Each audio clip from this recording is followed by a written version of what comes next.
Mesdames, Messieurs, bonjour. Merci de rester fidèles à Radio Sénégal. 13h au micro, François-Xavier Thiao.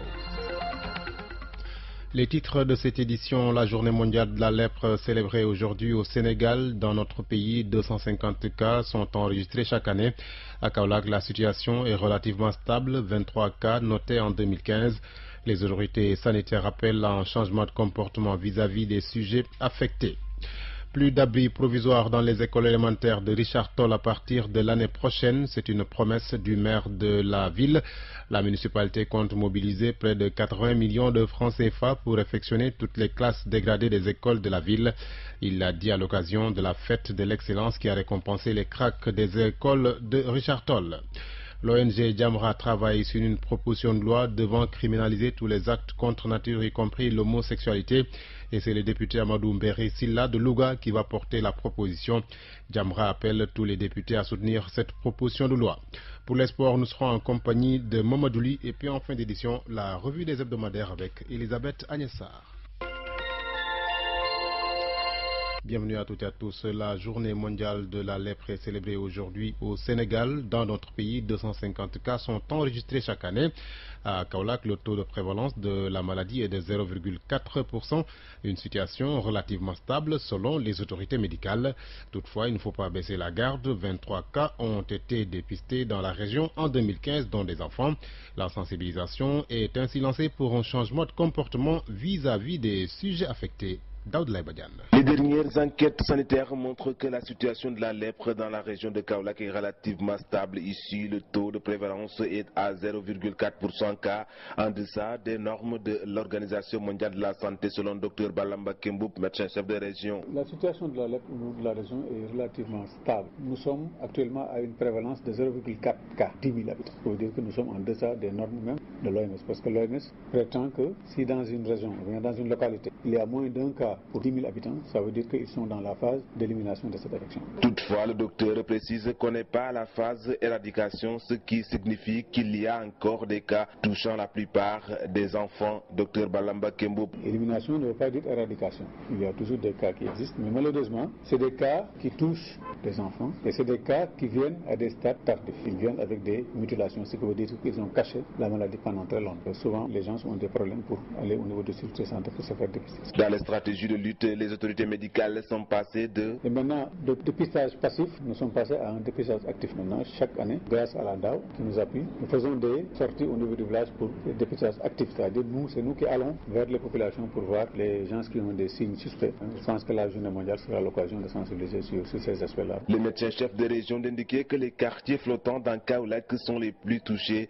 Il déplore le fait que les sujets le plus souvent se cachent, entraînant ainsi des risques de contamination. Kaolack, RTS. Sur cette journée, une cérémonie officielle s'est tenue ce matin à Dakar sur le thème « Tous pour un dépistage précoce de la lèpre et le changement de statut des villages de reclassement social ». C'est que les personnes atteintes de la maladie plaident pour la suppression de ces villages de reclassement pour lutter contre la stigmatisation, parce que la lèpre ne constitue plus un problème de santé publique. Elle est maîtrisée au Sénégal avec 214 cas enregistrés en 2014. Tida Sané promet de revenir dans notre prochaine édition sur cette cérémonie. À Kolda, en CRD a été consacré à la prise en charge de la santé de la mère et de l'enfant. Un plan multisectoriel est élaboré. Les autorités sanitaires en ont profité pour demander à l'État le renforcement du district sanitaire en personnel et en logistique. Bassirou Kane. La région de Kolda a réalisé d'importants progrès en matière de promotion de la santé de la mère et de l'enfant. Mais les problèmes demeurent. L'enclavement, le manque de personnel et de moyens logistiques sont des difficultés souvent rencontrées. Aussi, les responsables de la santé de la région ont-ils fixé un certain nombre de besoins. Bernabé Ning, médecin-chef de région. La région a besoin essentiellement de gynécologues, de pédiatres, de 2 médecins anesthésistes et réanimateurs pour tenir le bloc chirurgical ou le service de réanimation de l'hôpital régional. La région a besoin d'environ 33 infirmiers et 30 sages-femmes afin que ces différentes cibles puissent être mieux prises en charge dans nos services de santé. Pour résoudre tous ces problèmes, l'appui des autres secteurs est aussi sollicité, d'où l'importance du plan multisectoriel qui doit être mis en place. Dr Aïda Gadiaga Silla représente le directeur de la santé de la reproduction. Il faut une riposte qui est multidisciplinaire et multisectorielle. Et c'est tout le sens qu'il faut donner à cette rencontre qui réunit autour du gouverneur tous les secteurs concernés par la santé de la mère et de l'enfant. Et dans cette multisectorialité, rappeler que par rapport aux objectifs de développement durable, c'est une ligne d'action prioritaire. Pour l'effectivité de cette multisectorialité, un cadre institutionnel est nécessaire. L'objectif est de faire en sorte que tous les acteurs puissent percevoir la dimension santé comme une surpriorité. Kolda Bassirou Kane, Radio Sénégal. Handicap International et SOS Sénégal réhabilite 2 bâtiments de traitement ambulatoire à Ziguinchor, coût global 24 millions de francs CFA. Une action à mettre au compte du programme Access dans la région et dont l'objectif est de permettre aux personnes handicapées d'avoir accès à la prévention et à la prise en charge médicale. Mariama Bangoa.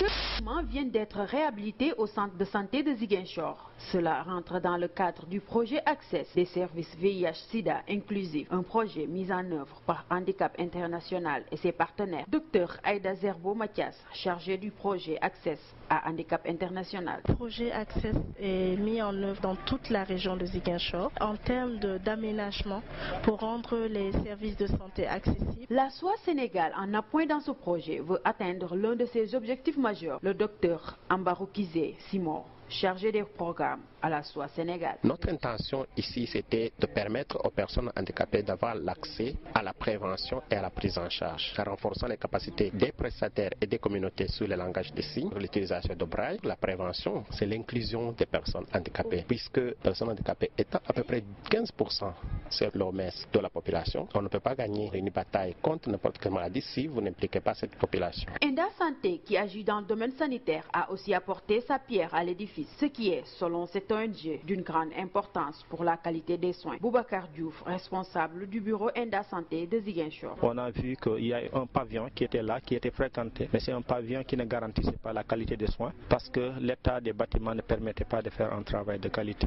Nous on s'est dit, comme on est une ONG et on vient en appui l'État, on a regroupé nos moyens pour faire cette réhabilitation. La réhabilitation de ces bâtiments du centre de santé de Ziguinchor rentre dans le cadre de la clôture du projet Access, un projet qui est d'environ d'un coût de 24 millions de francs CFA. RTS Ziguinchor, Mariama Bangoura. L'ONG Jamra veut une proposition de loi qui criminalise les actes contre nature.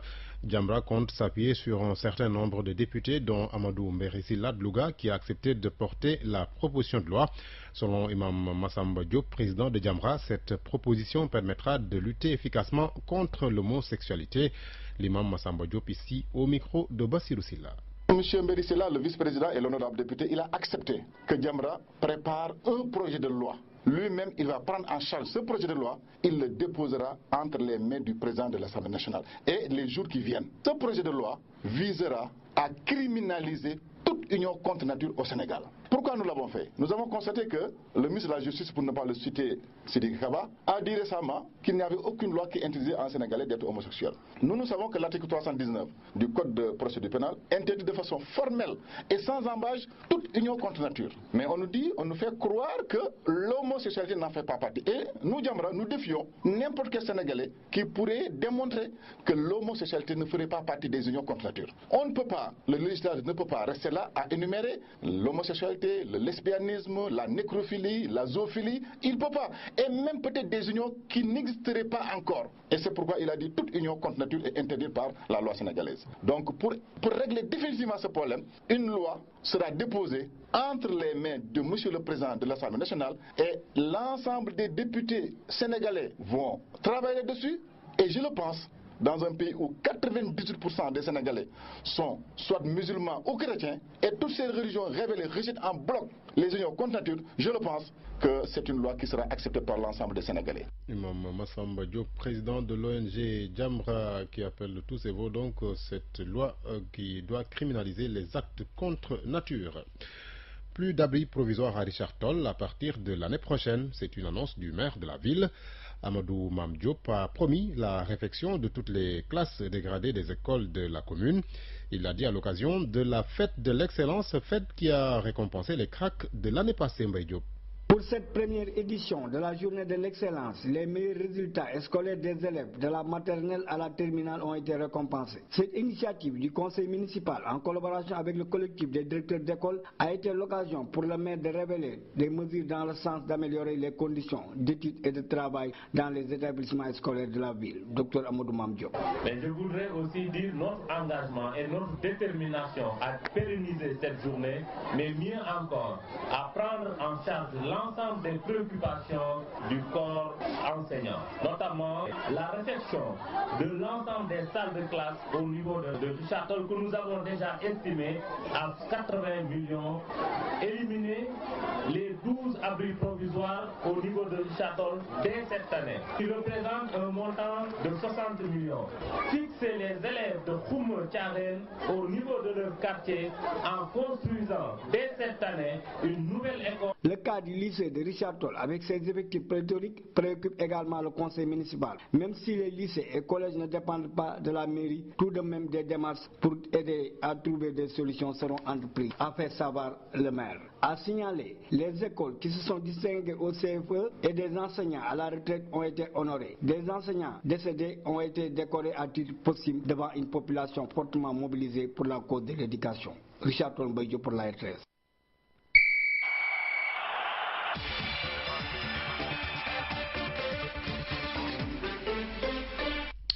À 13h11, nous accueillons dans ce studio Mouloudli, bonjour. Bonjour. Sport football, suite de la 11e journée du championnat de Ligue 2 et de Ligue 1. La Ligue 1, cet après-midi, au stade de Caroline Faye, Mbour, Petite Côte, Guédiawaye Football Club, au stade Albouri Ndiaye de Louga. Le stade de Mbour a pris rendez-vous avec l'actuel leader, le Ndiambour de Louga en Ligue 2. Au stade de Mawade Wade, Ndarguedj accueille le Duc Etix et Dara vont se retrouver au stade municipal de Mboro. À Kébémer, face à face, Mbarguet Yego, Amadou Bari de Guédiawaye. 2 matchs sont prévus à 15h, Asfa Renaissance de Dakar et à 17h, Tenguet FC Kayor Foot. Et puis les résultats enregistrés hier pour le compte de cette 11e journée de Ligue 1. D'abord, Union Sportive de Wakam, Linguère 0-0, Giraffe Casasport 1 but partout. L'AS Douane en déplacement à disposer de Djambar de Sali 1-0, Senior Ngor un match nul 0-0 en Ligue 2. Génération Foot est allé battre le Port Autonome de Dakar 2-1, puis c'est ce même score, victoire de Dakar Sacré-Cœur AS Pikine. Et puis en National 1, suite de la 4e journée, à Magnan Soumaré, pardon, à 17h30, Thiès FC AS Saloum à Lamine Gueye de Kaolack.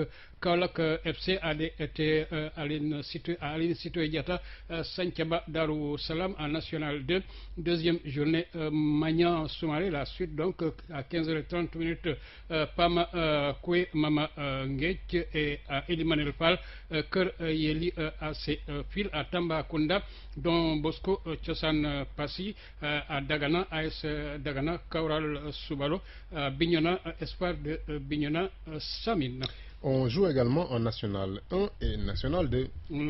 National 1, les résultats qui ont été enregistrés hier en match comptant pour la 4e journée du championnat de National 1. L'association sportive La Sucrière de Richard Toll et Seli Foot Center ont fait un match nul 0 but partout. L'entraîneur des Sucriers se dit déçu du résultat de son équipe. Samba Keita est au micro de Mbaye Diop. Sentiment de grosse déception dans la finition, parce qu'on a dominé ce match de bout en bout. Tout le monde est témoin de ce qui s'est passé. Une équipe qui ne veut pas jouer, une équipe qui joue. C'est toujours comme ça. Toutes les équipes nous craignent parce qu'ils savent que s'ils jouent, on va les battre. Maintenant, ils viennent, ils tuent le temps avec la complicité des arbitres. Bon, quelquefois, ça passe quoi. C'est ça un peu la déception. Mais je pense que tout le monde, les gens qui étaient au stade ont vu que les gosses ont poussé. On a pris même des risques. Finalement, on a terminé le match avec 5 joueurs à vocation offensive. On a presque dégarni notre milieu de terrain, c'est pour montrer nos options offensives. Mais je pense qu'on a concédé le nul, donc on perd 2 points à domicile, ça il ne faut pas le cacher. Ça ne va pas faire plaisir. Mais bon, tout compte fait, c'est un championnat. On a pris ça 1 point à domicile. C'est à nous maintenant de trouver les clés pour battre les équipes à domicile. On n'a pas d'excuses. Vous voyez, au niveau des attaques, c'est toutes les équipes sénégalaises qui ont ces problèmes-là. Même si vous allez en Ligue 1, c'est la même chose. C'est le mal du football sénégalais. Maintenant, il faut insister. C'est un travail de précision. Il faut insister. Et un jour, ça va venir. Moi, je sais que ça va venir. Maintenant, nous voudrions que ça vienne maintenant. Ce n'est pas arrivé. On ne va pas baisser les bras. On va continuer à travailler. On va insister jusqu'à ce que ça vienne. Voilà, c'est ça, l'Endurance Chan 2016 Mamoudli, fin des quarts de finale ce dimanche. À ce moment même, Tunisie-Mali est à 16h, Zambie-Guinée. Hier, la RDC s'est qualifiée aux dépens du pays hôte, le Rwanda, en battant le Rwanda 2-1 après prolongation. La Côte d'Ivoire a battu le Cameroun 3-0 également après prolongation. Les demi-finales, ce sera mercredi prochain. Et retour chez nous pour parler de rugby et de basket. Le basket d'abord avec la suite de la deuxième journée du National 1 chez les dames. Amaris Ndiaye à 15h30 Union sportive de Wakam Bop, à 18h30 Duc Giraffe du côté de Mbour Basket Club Jeanne d'Arc. Chez les hommes à 17h Sibac Medina Basket Club, autrement dit association. Vous avez le choix. Et puis en rugby, championnat des U19 hommes à Bel-Air, en levée de rideau, le leader Yoff sera face au Requin à 16h. Yambel s'en fout le score. Direction Oudli Kaolack. Pour parler de ce qui se passe depuis ce matin au terrain Melach de Tabangoy, c'est le championnat Benjamin pour la promotion de football de la petite catégorie. Ndangan FC et école de football Khadi, un but partout. Dans l'après-midi, Dego école de football Djamji à 17h. Génération foot Ngan Sayer académie foot école de football Djamji. Et puis nous terminons par les courses hippiques. Avec courses hippiques, oui, alors si vous avez un cheval, la mise est intéressante, 5 millions de francs, de nos francs en tout cas.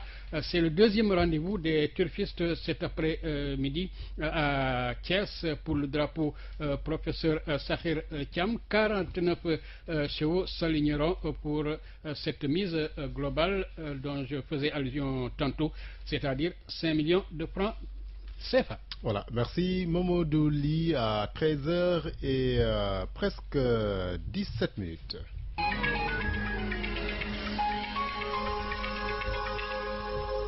La dernière note de ce journal, la revue des hebdomadaires signée Elisabeth Agnessar. Le numéro 297 de la Gazette paru cette semaine consacre sa une au chemin de fer Dakar-Bamako.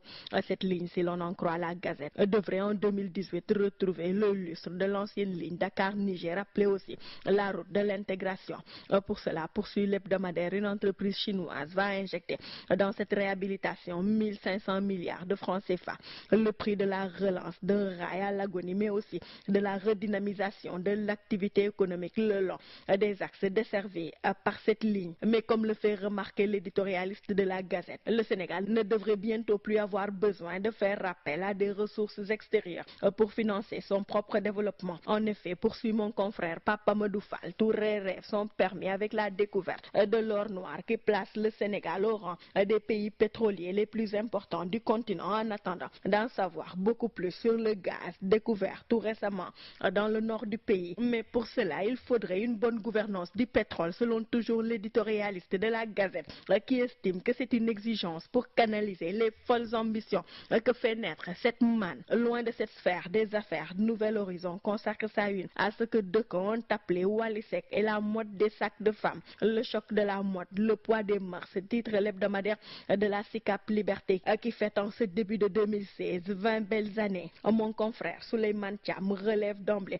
que les mœurs sénégalaises sont tiraillées entre la présence préservation de leurs valeurs, la composition avec celle occidentale à l'expansion envahissante et difficilement irrésistible, et d'autres en provenance du monde arabe. Nos artistes, poursuit mon confrère, peuvent souvent être des victimes, comme Wally, le fils de Chonsek, avec son histoire de sac en main. Mais comme le fait remarquer Nouvel Horizon, Wally a de l'audace, ce qui a su le propulser plus haut que son art, avec un succès phénoménal. En tout cas, la question pour ou contre Wally a son pesant d'or, surtout en ces temps où la perspective de référendum autour du mandat présidentiel fait partie des sujets les plus commentés. Jeune Afrique, paru cette semaine, consacre sa une à l'ancien président ivoirien qui joue son destin devant les juges de la CPI. Les secrets du procès, écrit Jeune Afrique, qui se demande si le dossier d'accusation de la procureure sera assez solide face à une défense prête à en découdre. En effet, le procès de Gbagbo s'est ouvert le 28 janvier dernier, en même temps que celui de l'ex-chef des jeunes patriotes,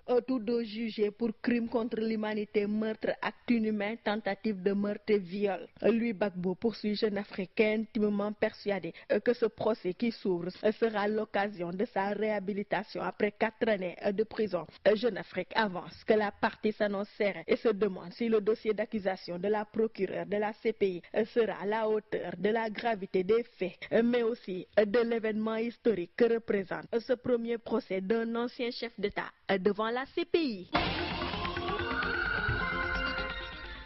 À 13h22, c'est la fin de ce journal. Je rappelle les titres. La journée mondiale de la lèpre célébrée aujourd'hui au Sénégal. Dans notre pays, 250 cas sont enregistrés chaque année. À Kaolack, la situation est relativement stable, 23 cas notés en 2015. Les autorités sanitaires appellent à un changement de comportement vis-à-vis des sujets atteints.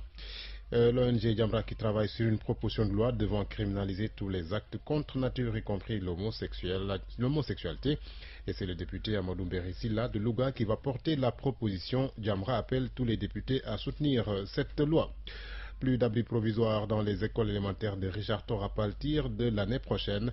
C'est une promesse du maire de la localité. La municipalité compte mobiliser près de 80 millions de francs CFA pour réfectionner toutes les classes dégradées des écoles de la ville.